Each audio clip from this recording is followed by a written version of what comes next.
Hello, and welcome back to my channel. I just thought I'd do a quick mail haul with you all today, just get back into the swing of things.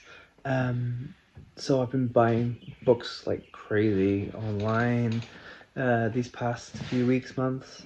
I got eBay again, and I got the app on the phone, and sometimes there's a lull at work, I'm depressed or whatever, I'll just go on and buy books or try to make stupid offers to sellers that accept. It's kind of been a bit crazy, but I've got some really good stuff and some really niche reads that I've been looking for a while. But first off, I'm gonna do the 3 that I bought from Verso. I never intend to buy books from Verso, but they email me with these crazy deals, and I'm like, yes, I'll have those books. So I think all these books are about $10 to $15, and they're normally about 30 plus, 30 to 40. First off, I have Yemen in Crisis by Helen Lackner. This is basically about how the 2011 Arab Spring in Yemen then descended into kind of the disastrous civil war, where you have the Houthi rebels on the one side, and then you have the Saudi-led coalition of the West on the other, with all the might of Western arms, and just kind of how everyone's caught in the middle. And yeah, this is going to be very exciting. Helen Lackner is, I think, a 4-decade expert on Yemen and has written extensively about Yemen and Yemeni people, so we're in good hands with this one. So yeah, I just like to read a little bit more about what's going on, because it was big news and it kind of went away, but it never really it never ended. There's still, the Western bombs are still killing people on a daily basis. So yeah, I'm gonna see what's going on. There is a real depressing of the Verso. Most of the Verso stuff is pretty depressing reads. Next up is The New Populism by Marco Ravelli, and it's Democracy Stares into the Abyss, and it's basically about the new populism, which is basically right-wing populism. Syriza, Trump, Podemos, and Brexit. These and other electoral earthquakes of recent years have been grouped under the term populism. But what actually defines populism? Marco Ravelli answers the question by getting to grips with the historical dynamics of so-called populist movements. In the early days of democracy, populism sought to represent classes and social layers that asserted their political roles for the first time. In today's post-democratic climate, it instead expresses the grievances of those who had until recently felt they had a voice. The new populism is the child of an age in which the left has been hollowed out and lost the capacity to offer a true alternative. So yeah, the rise of the right, the weakness of the left, it's kind of like all right up there in my kind of wheelhouse. And it's about 200 pages, so I should fly through that when I get a chance to read it. And the last depressing Verso book is Neverending Nightmare, which I think has a subtitle of The Authoritarian Face of Neoliberalism. So basically, how do we explain the strange survival of the forces responsible for the 2008 economic crisis, the worst since 1929? How is it the economic policies that created the Great Recession emerged stronger than ever? When the system broke, a number of the world's most prominent economists hastened to announce that neoliberalism was over, but reports of its death were greatly exaggerated. For Pierre Dardot and Christian Laval, neoliberalism is no mere dogma. Supported by powerful oligarchies, it is a veritable politico-institutional system, one capable of perpetuating itself aggressively. Far from representing a break, crisis has become a formidably effective mode of government. Neverending Nightmare demonstrates that this political straitjacket has succeeded in preventing any course correction by deteriorating democracies. To make matters worse, the so-called governmental left has actively helped strengthen this oligarch logic. The result is to raise the possibility of definitive exit from democracy in favor of technocratic governance, free of any control by ordinary citizens. However, Nothing has been decided yet. The revival of democratic activities, which we see emerging in the political movements and experiments of recent years, is a sign that the political confrontation with the neoliberal system and the oligarchical bloc has already begun. So yeah, that's really interesting. I mean, it sounds like it has a little bit of a possible hope as well. So that's I always like kind of these kind of books that have a bit of hope and kind of like antidotes and what we can do to help offset these oppressive forces. But yeah, so I'm very interested to read that. Again, it's pretty small. I think it's like under 300. It's under 200 pages. Yeah, so it'll probably be pretty quick. Yeah, they were all super cheap. And then on to the fun stuff. I've been watching a lot of Michael K. Vaughan's great channel. And he does a lot of vintage sci-fi hauls, and he has the seller of vintage sci-fi or whatever he calls it. So I just really kind of wanted to get back into reading sci-fi. I read sci-fi a ton as a kid, and then I think probably up until my mid-20s I was reading sci-fi off and on. And then I just kind of gave up. I don't know why. I guess I got into the crime mysteries, all that kind of pulpy fiction paperback more so, and I kind of just abandoned the sci-fi a little bit.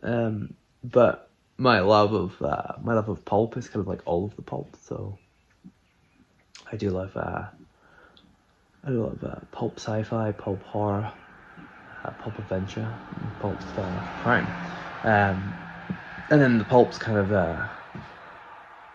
morphed into paperback originals, and so you kind of get a very similar ones with like the lurid covers, and so I have a bunch of those. And so first off we have The Winds of Garth, which is by E.C. Tubb, great. Sorry, that's lighting's probably quite terrible here, but the dog needs his window open. The Winds of Garth by E.C. Tubb, who is a great British sci-fi writer from I think around about the 1950s onwards, up until his death in I think 2011 or something like that. So this is the first in the Doomurst of Terra series, which is probably his most famous series. I think he wrote a lot of other stuff under different pseudonyms, but this is actually under his own name. I know I've never read him, but he's a huge name, especially in British sci-fi. Especially if you like this kind of sci-fi. Maybe a little bit more niche than most people's likes, but huge name nonetheless. And I think this was a 33 book series, but they're all basically can be read as standalones. But I saw the great cover for the fourth one in the series. I think it was Kaladin, but I thought I would go back and start off with the first, just to see what's going on. And I know Michael Moorcock is a big fan of E.C. Tubb. I think this was originally published in the 60s. This is a science fiction cover, a science fiction edition. These are the covers from the 80s. Originally published in 1967. So yeah, that's that. E.C. Tubb, The Winds of Garth. Next up, a name I do not know, Thomas M. Dish, The Poppies of Terror. Again, another terror book. Obviously it's nothing to do with him, but it's funny that I got this and Winds of Garth, which is part of the Doomurst of Terror series. This is just the best cover. That puppy has six-pack and pectorals to die for, and it looks like is unshackling the bonds of slavery. Oh, I didn't do the. Sorry, I should go back and do the synopsis of the Winds of Garth. The quest begins. A mercenary, a galactic traveler, survivor, Earl Doomrust is tired and wants to go home, but in a decadent universe where life is cheap and starflight precious, where emotionless conspirators and mind-controlling churches spin webs of intrigue to ensnare whole galaxies, Doomrust's goal seems impossible. For no one knows where his home world lies. No one believes Doomrust was born on a myth called Earth. Earth is lost in an infinity of stars, leaving Doomrust stranded on Garth. Trapped in the schemes of a sadistic prince, a dying matriarch, a corrupt ruler, and the sinister Cyclone, on a world where starstorms drive men mad with the song of the spheres and the voice of the dead arise to kill the living. Here the journey begins, and here it may end, adrift on the winds of Garth. And then Puppies of Terror is mankind under the leash. When the alien energy creatures came to Earth in 1970, mankind tried every weapon it knew against their attack. But how can you battle beings with enormous power and no solidity? Within a few short years, all of Earth was controlled by the Masters, who reared men as their pets and playthings. Then suddenly, during a period of unusual sunspot activity, a huge solar prominence erupted, and the energy from that awesome explosion short-circuited the Masters. Temporarily, humanity was free to throw off its leash and mount one last frantic attack on its overlords. The Poppies of Terror is Thomas M. Dish's brilliantly haunting vision of man's mental bondage. It could have already begun. So, from reading that, it appears that the cover artist probably never read even the synopsis of the novel and was just like, oh, Puppies of Terror, I can draw weird homoerotic bondage puppies. So yeah, that was very interesting. But really good art, really good artistic rendition though. Like I don't know if you can quite see it properly, but it's a proper husky snarl that it's got going on. It's actually a very good drawing. Says that. Next up, this could be a good one for the New Worlds November that the Bookish Branch just announced. This one is called The End of the World. As projected by these leading science fiction writers, Robert A. Heinlein, Arthur C. Clarke, Philip K. Dick, Edmund Hamilton, Alfred Koppel, A.R. Long, and it's edited by Donald A. Wollheim. In this new collection, 6 great science fiction writers present outstanding fiction based upon the coming cataclysm. How will it happen? Can humanity survive? So it's basically doomsday science fiction, which is all very good.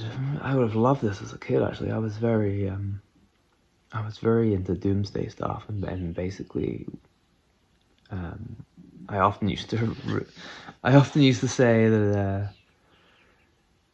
the best thing that could happen to the world would be if the human race was just wiped off the face of it. And yeah, I guess that's quite gloomy, but yeah, this probably plays right into that kind of thing. But I also guess this is more the end of the whole world, not just the human race as well. So that's a little bit more depressing, but yeah. We have that. We have an absolute bona fide classic. Oh, careful, boy. We have an absolute bona fide classic now. It is Isaac Asimov, The Naked Sun. Isaac Asimov is a master of science fiction as well as an established scientist. The Naked Sun is his startling novel of universe menaced by its own machine creations. In The Naked Sun, the basic laws of robotics as established by Asimov undergo a dangerous change. While Law 1 originally read, a robot may not injure a human being, now reads, a robot may do nothing that, to its knowledge, will harm a human being. The implications of this change are enormous on a planet like Solaria, where there are only 20,000 men to 200 million post-Tronic robots. It took Earthman Elijah Bailey to point out how unsafe the universe would be until the true nature of the new rebels was understood. So yeah, kind of thematical continuation on from iRobot, it sounds like. And yeah, Isaac Asimov's Laws of Robotics. It's very, very fun. Sure, that will be a lot of food for thought. What else do we have? Don't know this. Don't think I know this author, but it's one very good reason why I got this author. This novel is Beyond Eden by David Duncan. You really have to support your Duncans now.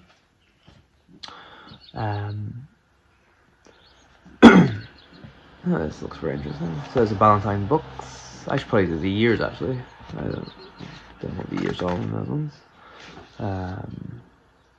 This is 1955. So that's right up, right up my alley kind of time period.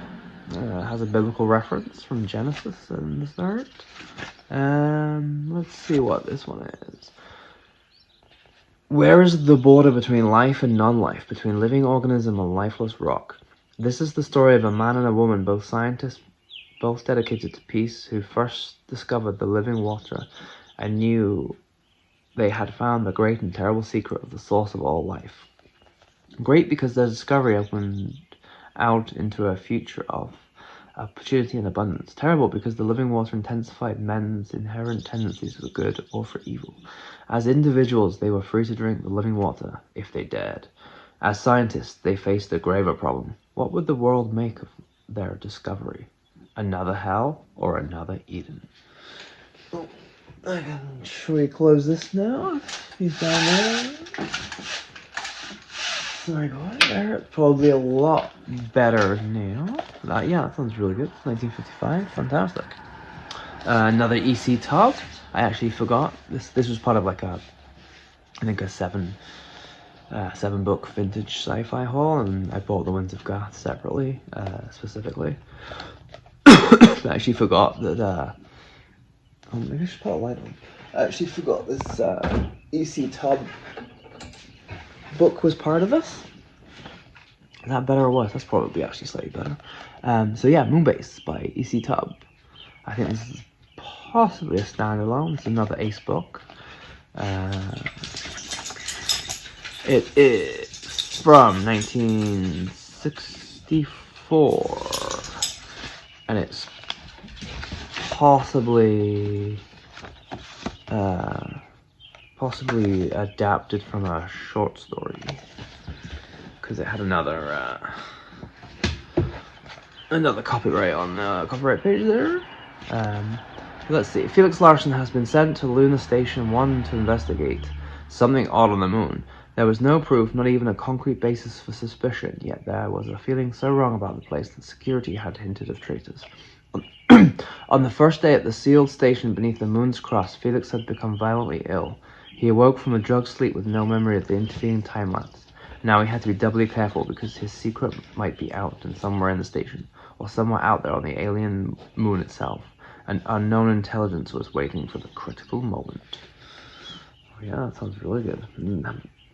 Maybe it has a little bit of hints of kind of Cold War paranoia as well. I mean, it's written in the 60s, 63, 64. It's right in that era.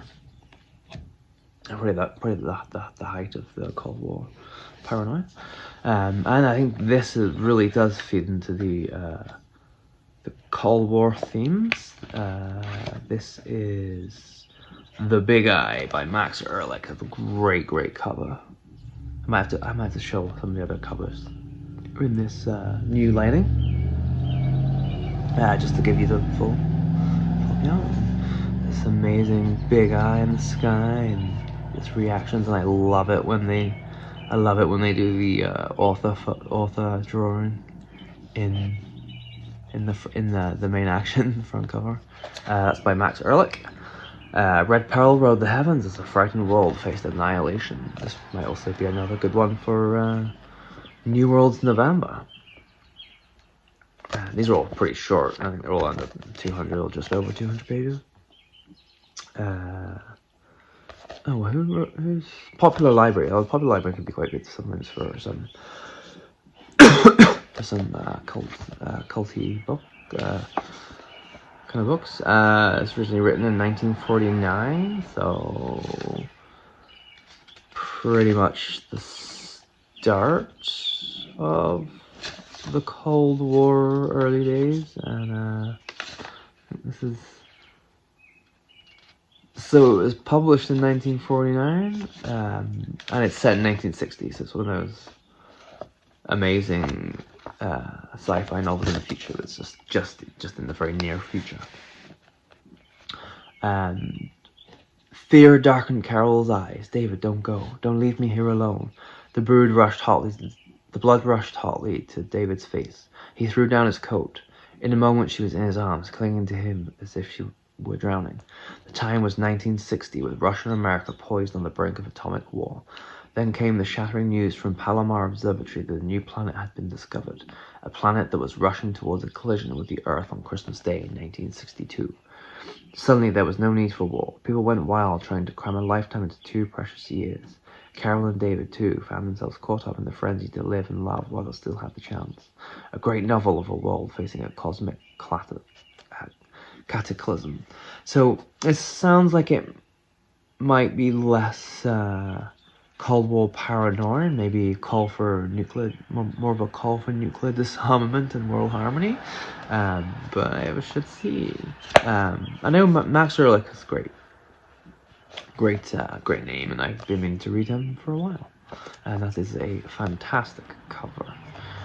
And I think, like with most of these, when I'd have to do a fair bit of digging to find out who the artists are. But I'm terrible at remembering the names of the styles. But yeah, love that cover. Another Azimuth.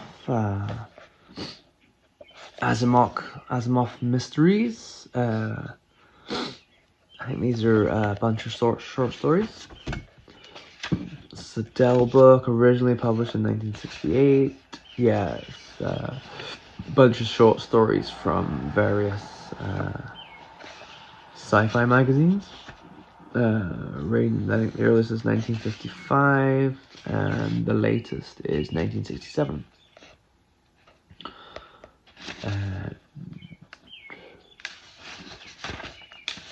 Yeah, so it's got the Singing Bell, the Talking Stone, What's in the Name, the Dying Night, Pâté de Foie Gras, the Dust of Death, A Loint of Paul, I'm in Marsport Without Hilda, Marooned off Vesta.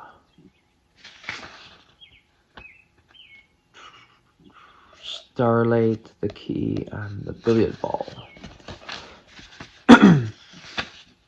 And yeah, very good. That's that one. And the last one, Rex Gordon. I think I've been Rex Gordon. I've been meaning to read him for a while. Another ace book. 40 cents back in the day. That's great. Love these little, no matter what, doesn't matter what kind of fiction it is, I just love these paperbacks, and especially Ace do very good paperbacks. And so what's this? When was this written? 1962. So that's good. So probably a lot of these books are a little bit older than the sci-fi that I really, really love. I really enjoy this more probably 1930s than 1950s. But it's still, I definitely prefer, I don't know why it is, but I really do like sci-fi that's pre moon landing. I don't know what it is, but I really do. I also really just like the kind of more schlocky kind of. I don't mind a really in-depth, like science, very science-based. I studied science. I'm kind of well versed in science and stuff, but I do prefer the more schlocky stuff, and that's kind of the sci-fi that I like to watch movies of too. I'm kind of a little bit obsessed with Red Scare science fiction, especially the kind of like the Red Under Your Bed kind of type paranoid kind of stuff. But yeah, it's all very good. But this, so First Through Time by Rex Gordon. The top secret synchrotron took accurate photos of the future, and what they showed was disaster, both for the girl who ran the machine and the world she worked for. Major Judge, astronaut, had trained for a first flight through space. Now he was called on to put his ability into an untested flight across time. Was his girlfriend's death a certainty, and did that same certainty also doom the rest of humanity? Or was there a way to snatch a double victory from the discoveries to be made on the day after the world came to an end? Bum, bum, bum. Yeah, really good. So, yeah, can't wait to get all dived into these, but I think I got a Agatha Christie or two to read first. But yeah, I hope you enjoyed this. Nice, quick, short 26-minute mail haul. So hope you're all having a great Friday, and I'll see you again soon. Bye.